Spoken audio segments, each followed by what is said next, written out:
serbisyong ganado daw. May ganun? Talaga ba? Ayan. Welcome po tayo guys. Papunta tayo ngayon sa Sitio Marabong. Ayan. Ito na yung paakyat dati sa Sitio Marabong. Ito yung rough road dati na muntik na ako ditong gumulong-gulong dahil ang mga buhangin po baga naman na itinambak ay loose gravel. Tapos yung dinurog na bato ba. Ayan, pero ngayon yan, siniminto na siya. Ayan, naayos na. Pati kanal-kanal niya, okay na din. Ito, may ganda pa ng recraft dito. Wow, ganda. Hindi mo aakalaing napapasok na yan sa Marabong, ha? Pero, tama. Papasok po yan sa Marabong. Yung Sitio Marabong, sa mga dating taga Marabong na wala ngayon dyan.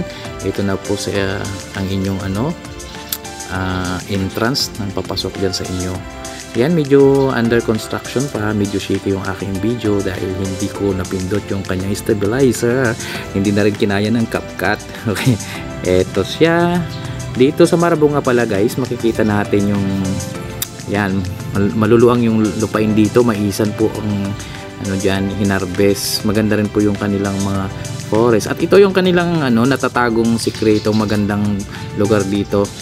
Malalaki ang tilapia dyan sa lake na yan. Ayan, matataba ang tilapia. Parang face fan. Ayan. So, inaayos po kasi yung kalsada na yan ay lulusot dito sa Kangging. Yan, papuntang barangay proper. Ang Marabong po kasi ay sityo ng barangay Batong Buhay. Ayun po yung school nila. Ay, church. Kita yung church. Ayan, di ba? Ang ganda. Ayan. Okay, kaway naman sa mga taga Marabong. Jody Subiri, hello, shoutout sa iyo. Kay Sir Edwin Ballesteros, ayan, taga Marabong yan.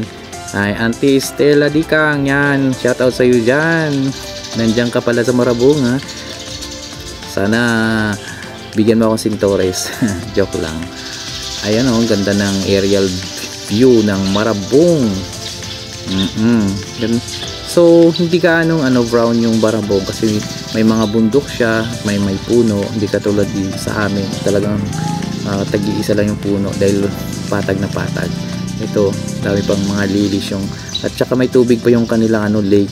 Samantalang sa amin sa Tabtaban Lake ay wala ng tubig halos. Ayan. Sarap mang isda dyan guys.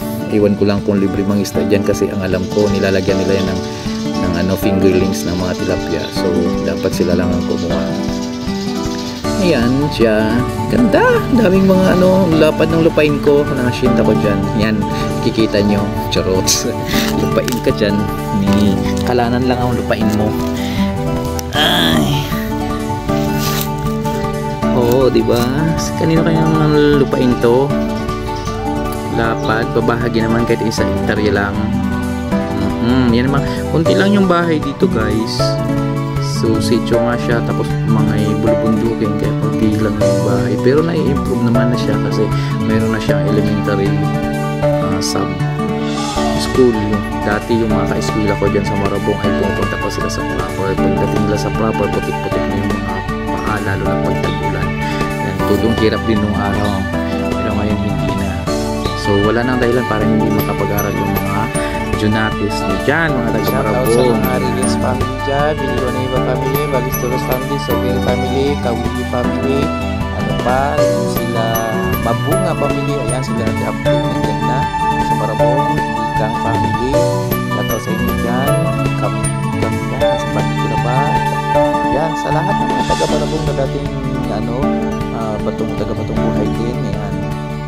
Sige, enjoy watching na lang po. Sana umasinso kayong lahat dyan at ganoon din kasabay ng pagmundan ng inyong munting pamayanan. Maraming salamat, ingat-ingat.